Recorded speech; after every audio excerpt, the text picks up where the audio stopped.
Muy buenas tardes a todos los presentes.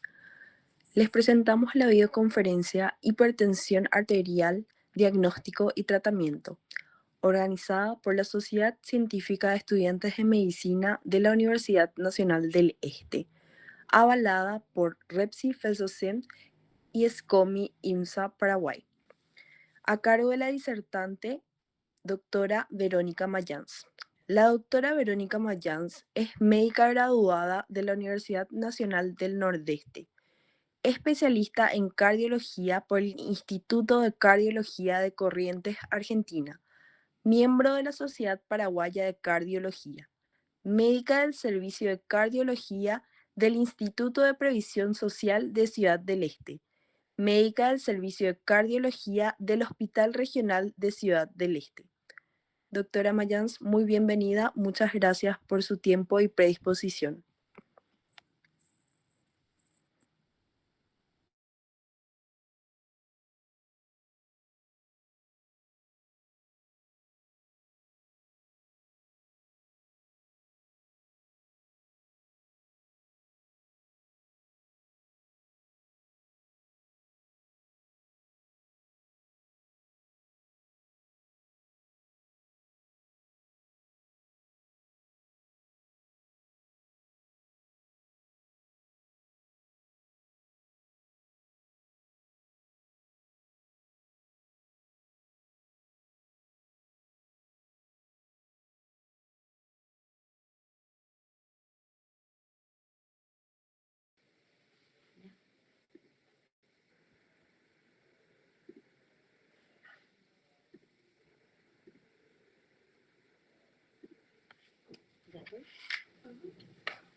Hola, pero no me presentan. Buenas tardes, doctora. Bienvenida, ya realizamos la presentación. Muchas Buenas gracias tardes. nuevamente por su tiempo. Discúlpame, pero no me conectó y no escuché nada, entonces me quedé desconectada. Bueno, buenas noches a todos. ¿Comienzo nomás? Sí, adelante, doctora. Bueno, buenas noches para todos los aquí presentes. Me pidieron que dé sobre hipertensión arterial, diagnóstico y tratamiento. Sobre todo hablamos de este tema haciendo interés especial que todos los 17 de mayo se celebra en todo el mundo el Día Mundial de la Hipertensión Arterial, justamente para hacer notar de este flagelo que es, como bien dijimos, está en todos lados y más aún en los países subdesarrollados como el nuestro. Para empezar, vamos a decir que la hipertensión arterial es el principal factor de riesgo cardiovascular asociado a alta mortalidad en todo el mundo, ¿sí? Que junto con otros factores de riesgo mayores conocidos por todos, como la diabetes, las dislipidemias, el tabaquismo y la obesidad, representan las mayores asociaciones de causa de muerte en el mundo, ¿sí? Se estima que hay alrededor de 1.280 millones de adultos de entre 30 a 79 años con hipertensión y que la mayoría de ellos, cerca de un 2/3, viven en países de ingresos bajos a medianos, donde estamos nosotros justamente. Según los cálculos, el 46% de los adultos hipertensos desconocen que padecen esta afección. La hipertensión se diagnostica y se trata a menos de la mitad de los adultos que la presentan, o sea, solo el 42%. Y apenas uno de cada 5 adultos hipertensos, o sea, solo el 21%, tienen controlada esta afección. Fíjense, este fue un trabajo que se hizo en las Américas en el año 2019, donde se investigó la prevalencia de la hipertensión arterial en los países de América. Aquí en rojo ven como todos los países son los que tienen mayor prevalencia y fíjense, Paraguay es el que tiene mayor prevalencia de hipertensión arterial, más del 50%. Esto también se investigó en el mismo trabajo, la prevalencia de los pacientes que son hipertensos y que están bien tratados en los países de las Américas. Y fíjense cómo Paraguay se encuentra en segundo lugar entre los países que más maltratamos a la hipertensión arterial. O sea, ¿qué queremos decir con esto? Que si bien sabemos mucho de la hipertensión arterial, salen guías a cada rato, estamos aplazados en cuanto a diagnóstico adecuado y en el tratamiento de lograr las cifras de presión arteriales óptimas, ¿sí? Bueno, este es otro cuadro que lo que más o menos le indiqué en el mapa, donde habla de la prevalencia, cómo fue aumentando en el transcurso de los años. Esto es en Paraguay. Fíjense que en el año 2020 la prevalencia era más del 56%, o sea, más de la mitad de prevalencia de hipertensión arterial. Y de todos los pacientes con hipertensión arterial, fíjense, fue aumentando un poco los hipertensos que controlan bien su presión, o sea que están bien tratados, pero fíjense en un 33%. O sea, vuelvo a decir, estamos aplazados en el tratamiento adecuado de la hipertensión arterial. Bueno, para empezar, vamos a hablar cómo definimos hipertensión arterial. Hubieron muchas guías en las últimas décadas, como la guía americana del año 2017, la guía europea del 2023 y las últimas guías, que es la que nos basamos, que son las guías europeas de la Sociedad de Cardiología, que salieron el año pasado, en el año 2024. En todas las guías cambian ciertas definiciones, pero fíjense como todas, desde el año 2017 hasta la actual del año 2024, coinciden en que a qué definimos hipertensión arterial cuando tenemos cifras de presión arterial por arriba de las consideradas normales. Entonces, fíjense cómo todas coinciden que definimos hipertensión arterial cuando tenemos cifras de presión arterial sistólica por arriba de 140 milímetros de mercurio y diastólica por arriba de 90 milímetros de mercurio. Este es un cuadrito muy lindo, fíjense, como un semáforo donde habla de la presión arterial normal o no elevada, que se la considera desde 120 hasta 120, de sistólica y hasta 70 de diastólica.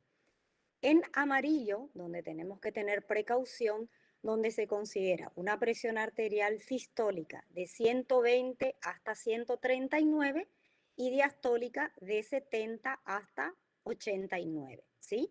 Y obviamente hipertensión por arriba de 140-90. La diferencia con las otras guías, que en las últimas guías ya no gradúa la hipertensión arterial en grados o en estadios, sino que se prefiere hablar de hipertensos y, digamos, con el nombre y apellido, o sea, poniendo las cifras de presión arterial a ambos lados. ¿Por qué es importante este cuadro que yo les hablé de un semáforo? Presión normal, presión arterial elevada sin ser hipertensión e hipertensión arterial. Porque, como dijimos, la hipertensión arterial es el principal factor de riesgo asociado a todas las enfermedades cardiovasculares. Entonces, a todos los pacientes que se los considera hipertensos, o sea, repito, cifras de presión arterial por arriba de 140 de sistólica y 90 de sistólica, ya se les considera de alto riesgo. O sea, ¿qué quiere decir? Hay un riesgo mayor a 10%, que quiere decir que un hipertenso puede presentar cualquier evento a lo largo de los 10 años. Por eso se lo considera de alto riesgo y merece tratamiento, que vamos a ver más adelante. En lo que está en verde son pacientes con cifras de presión arterial normales. Y los que están en amarillos, que como le dije el semáforo, precaución, es donde tenemos que hacer hincapié y tenemos que estratificar el riesgo. Porque si ustedes ven, son cifras de presión arterial elevadas sin ser hipertensión, pero que al estratificar el riesgo sí pueden pasar a alto riesgo y entonces merecen tratamiento.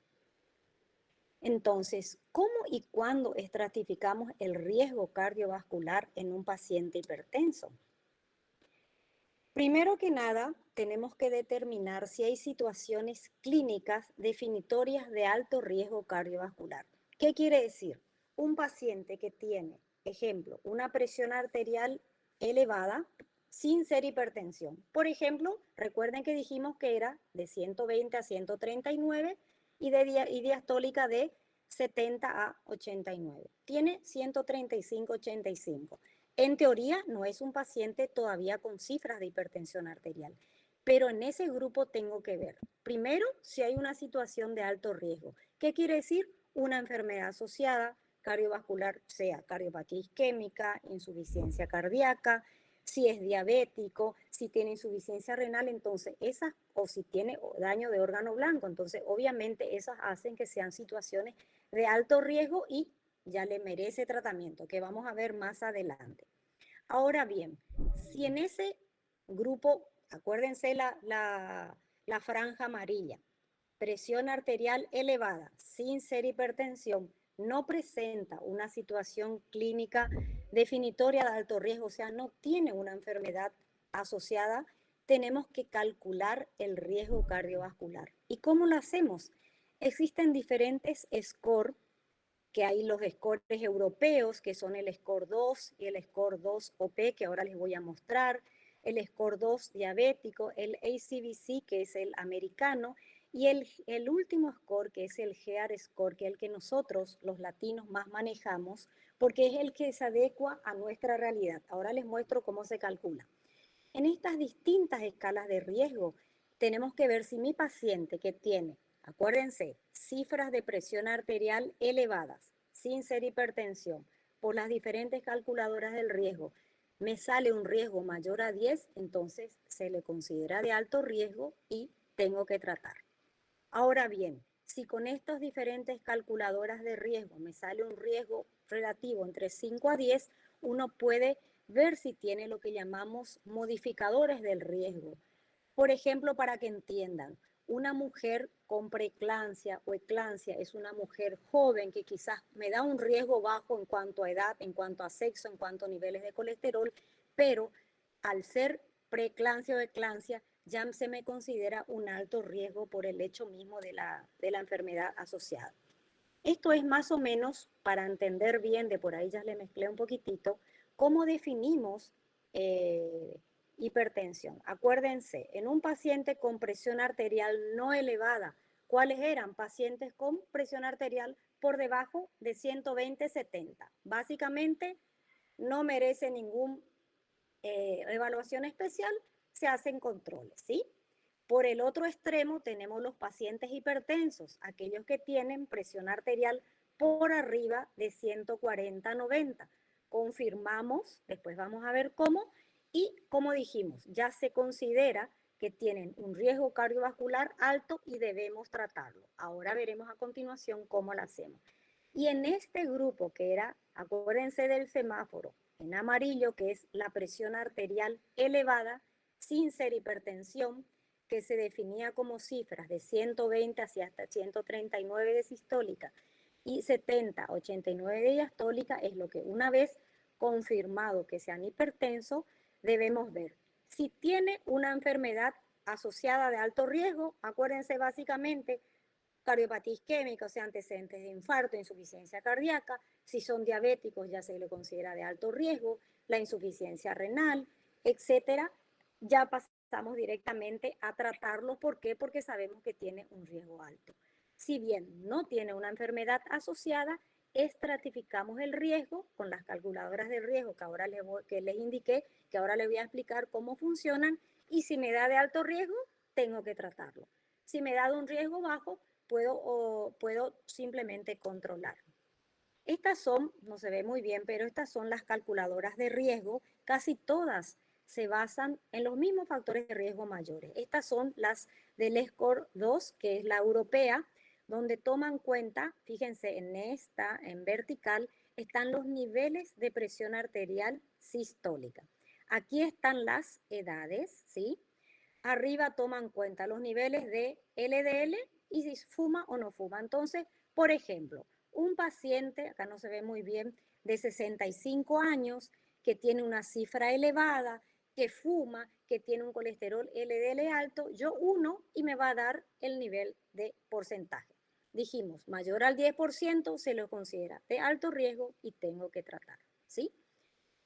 Las que nosotros usamos más acá son las del GEAR Score, que es fácil de conseguir, se encuentra las aplicaciones están en todos lados, uno puede bajar del celular, es muy fácil y es muy práctico y Porque ¿cómo comenzamos? Te pide de qué país sos, pones Paraguay. Te pide su nivel de presión arterial, por ejemplo, 130/85. Niveles de colesterol LDL, por ejemplo, 120. ¿Fuma o no fuma? Sí, te calcula el riesgo. Un riesgo mayor a 10, tenemos que tratar, aunque no tenga enfermedad asociada. Un riesgo menor, puede hacer modificaciones del estilo de vida. ¿Sí? Es muy fácil y sencillo. Bueno, estas son lo que hablamos que siempre en un paciente con una presión arterial elevada, ¿sí? Sin ser hipertensión, tenemos que ver si tiene una enfermedad cardiovascular clínica establecida. ¿Cuál sería? Cualquiera de las cardiopatías isquémicas, infarto, la insuficiencia cardíaca, insuficiencia renal, otras formas de enfermedad vascular como la retinopatía diabética o la vasculopatía. Si es diabético ya es de alto riesgo y la hipercolesterolemia familiar. Entonces, todas estas son situaciones que definen a un paciente que todavía no tiene cifras de hipertensión arterial, pero que pasan a ser de alto riesgo y que obviamente tengo que tratar. Ahora, ¿de dónde sale? Todo tiene una cuestión, o sea, hay que decir por qué se considera o de dónde sale que mantener cifras por debajo de las 120/70 que se considera normal o disminuir a esas cifras me disminuye el riesgo cardiovascular. Todo surgió de uno de los primeros estudios que se publicó en el año 2016, que es el SPRINT, donde fíjense, ellos vieron, acá está la presión sistólica de 140, que al disminuir a 120, o sea, al normalizar la presión, se disminuía muchísimo el riesgo cardiovascular. De ahí sale donde en todos los de este trabajo, que es el principal, desde luego surgieron un montón de trabajos de por qué al disminuir la presión arterial de 120 o menos, se disminuye el riesgo cardiovascular. Bueno, esto es para sintetizar lo que más o menos estuve hablando, cómo hacemos el screening de pacientes hipertensos. Nuevamente las guías hablan de presión arterial normal, fíjense, menos de 120/70. ¿Y qué hacemos? Si es un paciente mayor a 40 años, le hacemos un control anualmente, perdón, mayor a 40 años, le hacemos un control anualmente, está bien, y si es menor a 40 años, cada 3 años. Se supone que es un paciente normotenso. Por el otro extremo, vamos a los pacientes hipertensos, que se definían como cifras por arriba de 140/90. Entonces, de acuerdo al nivel de hipertensión, directamente hay que tratarlos. Una consideración que hacen las guías es que al confirmar la hipertensión, si tengo cifras de hipertensión arterial muy elevadas en la primera consulta, por arriba de 180, 110, siempre hay que descartar una emergencia hipertensiva. Emergencia hipertensiva se define a todo aquel cuadro que, donde tengo que bajar la presión arterial en forma rápida, en minutos u horas, porque corre en riesgo el peligro del paciente, como el edema agudo pulmón, la disección aórtica. Entonces, en esos casos no voy a estar confirmando la cifra de presión arterial, sino que tengo que tratar. Y por el otro lado estaba, recuerdan, la presión arterial, las cifras de presión arterial elevadas sin ser hipertensión, que iban de 120 a 139 y de 70 a 89. Entonces, primero, ¿qué tenemos que hacer? Ver si hay una condición que las hace de alto riesgo. Recuerden, cardiopatía isquémica, insuficiencia cardíaca, insuficiencia renal, diabetes. Estas cifras con alguno de estos factores de riesgo ya pasan a ser de alto riesgo y obviamente tengo que tratarlo, ¿sí? Ahora bien, no tiene una condición definitoria de alto riesgo, le hago con las calculadoras de riesgo. Acá me hablan todas de las calculadoras del SCORE 2 y el SCORE 2 OP, que son las europeas, porque obviamente es una guía europea. Pero nosotros nos manejamos más con el SCORE, con el GEAR, digo, que es para las Américas, ¿sí? Si confirmo con este que tiene un riesgo cardiovascular menor a 10, puedo controlarlo como un paciente normotenso, y si veo que tiene un riesgo alto mayor a 10, por supuesto sí tengo que pasar a alto riesgo y tengo que tratar. Bueno, en todas las guías, inclusive en las calculadoras de riesgo, hablan a todos los pacientes por arriba de 40 años. ¿Qué pasa con los adultos menores de 40? Que sabemos que hoy en día la hipertensión se presenta en pacientes de menores de edad. La prevalencia es cada vez mayor en este grupo etario. En este, las causas secundarias representan el 15 al 30% de los casos, como ser el hipertiroidismo, el fibromucositoma, y hay que descartar. Buscar causas secundarias, especialmente por medicamentos.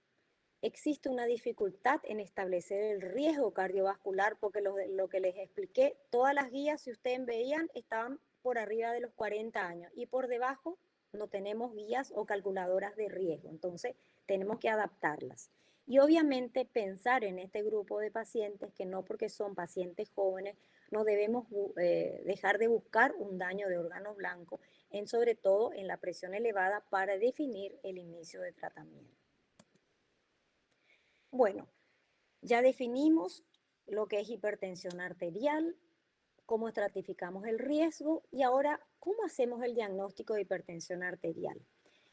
Obviamente, la manera convencional o clínica, que es el control adecuado de la presión arterial, que ¿cómo lo hacemos? Todos sabemos cómo se controla la presión arterial. Vamos a repasar un paciente sentado que tiene que estar en buena posición recta, con las piernas bien dobladas. Habitualmente se controla en el brazo izquierdo, pero la primera vez siempre hay que controlar en ambos brazos para descartar a ver si no hay como se dice, diferencia de la presión arterial sistólica que puede también deberse a otro tipo de enfermedades como la disección aórtica. Nunca dejen de controlar a ambos lados la presión arterial. El paciente tiene que estar sentado, tranquilo, por lo menos 5 minutos, no haber consumido tabaco ni café, para que nuestro control de presión arterial no se vea tergiversado. Una cosa que tenemos que decir, que con un control de presión arterial, sea presión arterial alta o hipertensión, no podemos catalogar ni descartar de que mi paciente es hipertenso.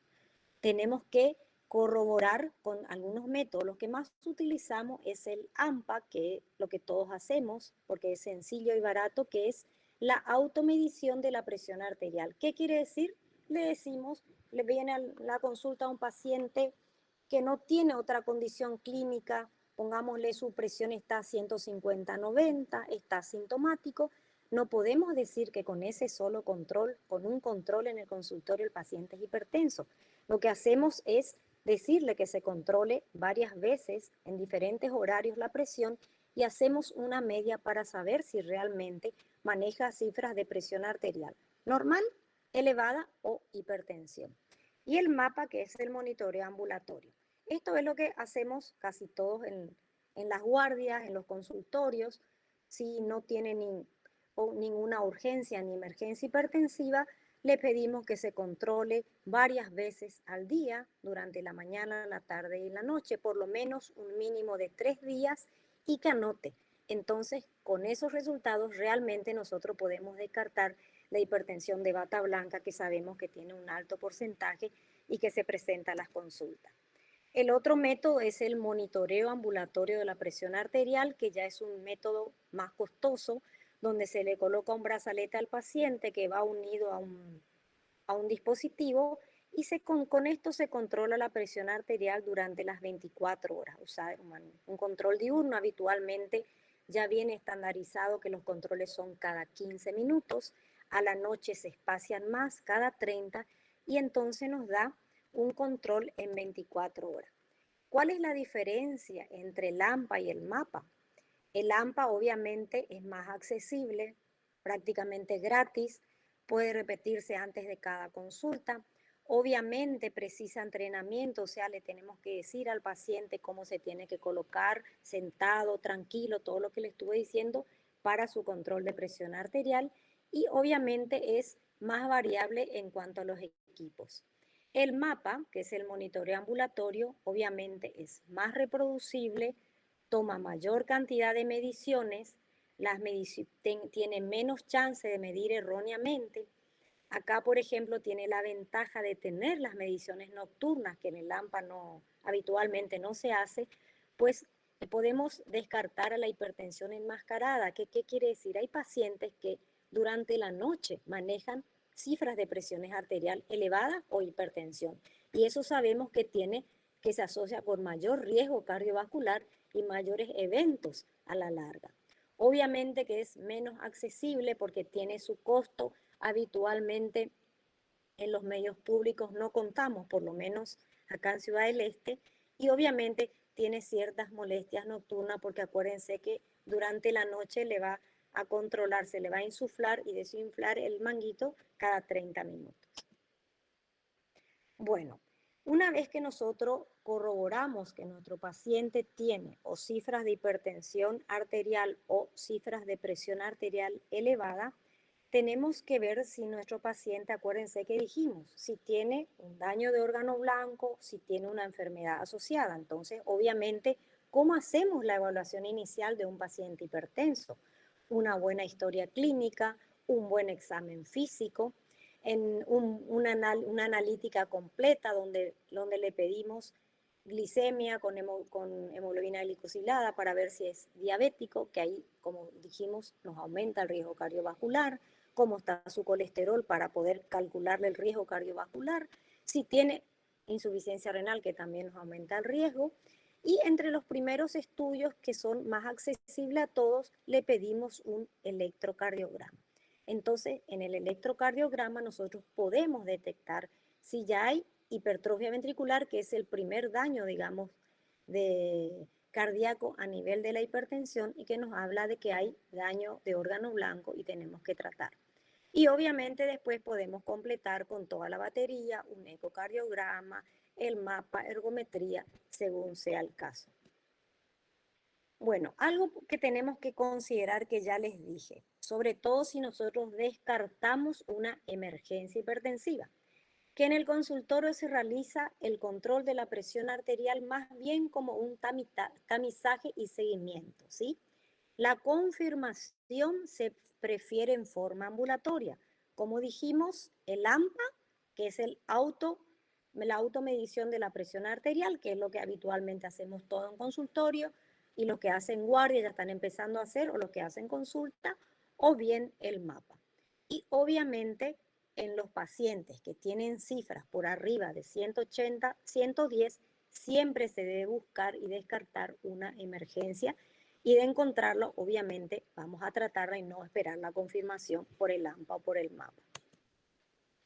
Ahora bien, ¿cómo tratamos a nuestro paciente y cuándo tratamos? Sabemos que el tratamiento de la hipertensión, básicamente, contamos con un tratamiento no farmacológico y el farmacológico. El tratamiento no farmacológico es para todos. ¿Qué quiere decir? Pacientes con cifras de presión arterial elevada, mi cuadrito amarillo, si recuerdan, del semáforo, y obviamente los en rojo. Y el tratamiento farmacológico de acuerdo al caso.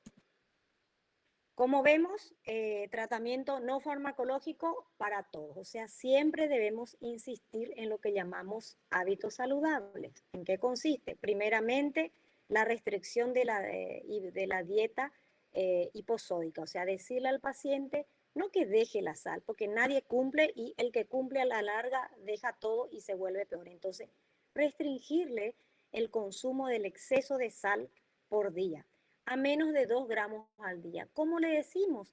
Que use durante un día, puede usar una cucharadita, la chiquita, la de café o té, llena, ese al ras. Esa sería su medida de sal en 24 horas. Lo otro es incitarle a realizar actividad física. ¿Qué es lo que se recomienda? Por lo menos 150 minutos por semana. Entonces le decimos al paciente para que entienda, señor, vaya a caminar o anótese en un gimnasio, por lo menos mínimo 4 veces por semana, unos 45 minutos, y si puede, complemente con algo de fuerza. Lo otro es el control de la obesidad y el sobrepeso. La dieta es importante, bajar de peso y mantener un buen índice de masa corporal. Incitar a una dieta sana y equilibrada, la dieta DASH o la dieta mediterránea, que es para eso. En cuanto al alcohol, se recomienda la reducción del alcohol a menos de 100 gramos por semana, que con eso se disminuye el riesgo cardiovascular. También se le recomienda la restricción de los azúcares libres, el exceso de las bebidas azucaradas y obviamente la deshabituación tabáquica. ¿Qué quiere decir? Dejar de fumar y también dejar de vapear, porque es lo mismo, tanto el vapor como el tabaquismo se considera los dos de alto riesgo y en las guías ya hablan de que el vapor se tiene que también deshabituar para los jóvenes que hoy en día usan mucho. Bueno, ¿cómo comenzamos nuestro tratamiento? Primero y principal vamos a hablar con qué, con cuáles medicamentos nosotros utilizamos que sabemos que se usan y mejoran el riesgo cardiovascular en la hipertensión. Básicamente tenemos los IECA, los ARA2, los bloqueantes cálcicos y los bloqueantes o los diuréticos tiazidas, ¿sí? Los IECA, ustedes saben, enalapril, lisinopril, captopril, dentro de los ARA, todos los sartanes, los sartán, telmisartán, valsartán, olmesartán, los bloqueantes cálcicos como la amlodipina, lercanidipina, nifedipina, los diuréticos tiacídicos como la hidroclorotiazida, la clortanidona, amilorida, ¿sí? Hoy en día, ¿cómo recomiendan comenzar las guías? Socorro. Todo esto se basa también en los diferentes estudios. Ellos recomiendan, si yo tengo un paciente, acá no se ve muy bien, con cifras confirmadas de hipertensión arterial leve, más o menos hasta 150 de sistólica y hasta 95 de diastólica. Yo voy a comenzar con una monoterapia. Elegiré esto de acuerdo a las preferencias o al paciente, o sea, o un ARA, o un IECA, o un diurético, o lo que sea, ¿sí? También recomiendan la monoterapia en pacientes frágiles y añosos. Entonces, ¿qué quiere decir monoterapia? Comenzar con una sola droga, uno de los tres, ¿sí? En ese grupo de pacientes. Más o menos hipertensión leve, hasta 150, 90, 95, y sobre todo en pacientes añosos o frágiles. Después ellos recomiendan, de acuerdo a las cifras, si tenemos ya cifras mayores a esa, recomiendan comenzar con la terapia dual. ¿O qué quiere decir? Comenzar con las asociaciones. Las asociaciones más benéficas son siempre un IECA o un ARA asociado con un bloqueante cálcico o un diurético, ¿sí? En un STEP. Con esto nosotros sabemos que controlamos las cifras de presión arterial en un 60%. Esto es más o menos, baja mis cifras de presión arterial sistólica 15 milímetros de mercurio. Entonces, más o menos yo voy a saber que si tengo un paciente que viene a la consulta, que está con 180, 110, que no tiene ninguna emergencia hipertensiva, las guías recomiendan comenzar de entrada con una terapia dual a bajas dosis. Le hacemos un control, le mantenemos así durante 4 a 6 semanas, reevaluamos. Si no logro llegar a los niveles objetivos de presión arterial, que recuerdan que por lo menos es por debajo de 130-80, ahí aumentamos y agregamos la triple terapia, ¿sí? Si le habíamos asociado un ARA o IECA con un bloqueante cálcico, le agregamos un diurético tiacídico, o bien, si le habíamos ya tenido diurético, le agregamos un bloqueante cálcico. Con la triple terapia, que es en un step 2, podemos controlar la presión hasta un 90%, ¿sí? Ahora bien, luego de un tiempo prudencial vemos que no logramos las cifras objetivas y sabemos que hay un 5% de los que se consideran hipertensión resistente. ¿Cómo lo definimos? Aquel paciente que maneja cifras por arriba de 140 a 90 que ya está con una triple terapia. O sea, yo no puedo decir hipertensión resistente porque yo le doy un medicamento, solo un IECA, una monoterapia y me viene con cifras altas. No, yo tengo que agotar la triple terapia y si aún así yo no puedo manejar cifras normales, le voy a agregar. ¿Y qué se agrega? Ya agregamos los tipos de los ahorradores de potasio como la espironolactona o podemos agregar otro como los alfa bloqueantes, la alfa metildopa, etcétera, ¿sí? Fíjense cómo aparte nos dejan a los beta bloqueantes, porque sabemos que como drogas antihipertensivas no son muy efectivas. Leve es la disminución de los milímetros de mercurio que baja, pero sí obviamente, dependiendo del caso, los beta bloqueantes se asocian. Obviamente sabemos que es de primera elección porque disminuye la mortalidad en la insuficiencia cardíaca y en la cardiopatía isquémica. Entonces, dependiendo del caso, vamos a agregar, pero no son drogas de primera elección, a no ser que tenga otra patología asociada. Por ejemplo, en el hipertiroidismo, donde sabemos que cursan con taquicardia, ahí sí, obviamente, empezamos con un beta bloqueante.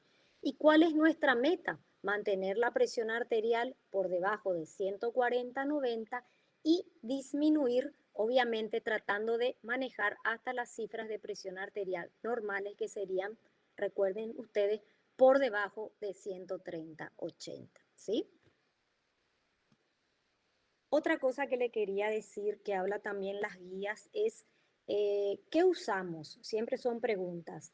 ¿Hacemos el tratamiento de 2 drogas o 3 drogas combinadas en una pastilla o separadas? Obviamente que para la mejor adherencia del paciente, las guías recomiendan, si se puede, la terapia, la doble o la triple combinada en un comprimido. Entonces va a tomar una pastilla por día, el paciente se va a adherir mejor al tratamiento y obviamente va a mantener los valores de presión arterial mejor, ¿sí? Obviamente acá nosotros, por lo menos acá en la parte pública, tenemos muy pocas combinaciones, entonces tenemos que dar por separado. Pero si se puede, se prefiere en un solo comprimido las asociaciones múltiples de drogas. Bueno, para concluir, ¿qué podemos decir? Que las diferentes guías recomiendan el inicio del tratamiento de todas las personas con cifras de presión arterial por arriba de 140/90. El inicio de tratamiento en las demás poblaciones se basan principalmente en el riesgo cardiovascular del paciente. Las combinaciones de fármacos antihipertensivos al inicio del tratamiento es una manera más eficaz del control de las cifras de presión. Obviamente disminuyen más el riesgo cardiovascular. Las combinaciones fijas son de elección por sobre las asociaciones libres. Iniciar una triple terapia a dosis bajas es una opción terapéutica muy eficaz y mejoran la adherencia al tratamiento. Lo que no puse como conclusión, pero que es una realidad nuestra, que es lo que vinimos diciendo, a pesar de todo lo que sabemos, a pesar de las guías que se van actualizando cada año y de todo lo que contamos, tenemos una prevalencia altísima de hipertensión arterial en todos los países de escasos de recursos. Nosotros estamos más del 50% de prevalencia, y de todos los que se conocen hipertensos, menos de la mitad logramos un tratamiento óptimo de su presión arterial, o sea, no logramos el objetivo.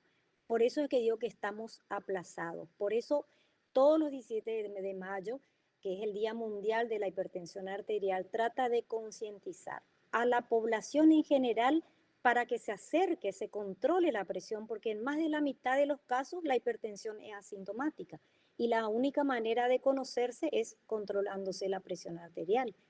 Y de otra manera también para los médicos en general, no puede salir un paciente de un consultorio clínico, por lo menos, sin un control de la presión arterial. A mí como cardióloga me llevan derivado del clínico, me mandó el clínico porque soy hipertenso, me dicen los pacientes. ¿Y cuánto estaba tu presión cuando te controló la doctora o el doctor? Le dio el clínico y no me controló. Entonces eso no puede ser. Por eso es que estamos aplazados, porque no controlamos la presión arterial. Y obviamente no vamos a saber si nuestro paciente es hipertenso o está bien controlado si no le controlamos la presión arterial. Entonces tenemos mucho que mejorar. Ustedes, de estudiantes de medicina, los médicos en general y los especialistas, tenemos todavía mucho que hacer para tratar de controlar este flagelo que, como sabemos, es el principal riesgo que se asocia a aumento de morbimortalidad a nivel mundial y más aún en nuestro país. Bueno, muchas gracias. Gracias a usted, doctora. Excelente ponencia. Si alguien tiene una consulta, puede hacerlo a viva voz o enviarlo al chat. Doctora, queremos pedirle una palabra clave para nuestro link de asistencia. Puede ser cualquier palabra. ¿Qué puede ser? Cualquier palabra. Cualquier palabra. Cintia. Está bien. Vamos a escribirlo así.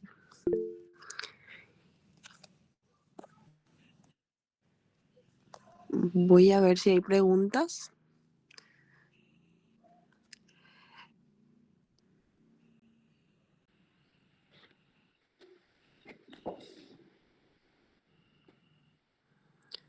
No hay preguntas, doctora. Bueno, Muchas gracias nuevamente por su ponencia. Siempre es un gusto recibirla. Muy buena explicación, dicen en el chat. bueno, muchísimas gracias a ustedes por la invitación, siempre que se repita. Y bueno, gracias a todos los que estuvieron presentes y aguantaron hasta el final.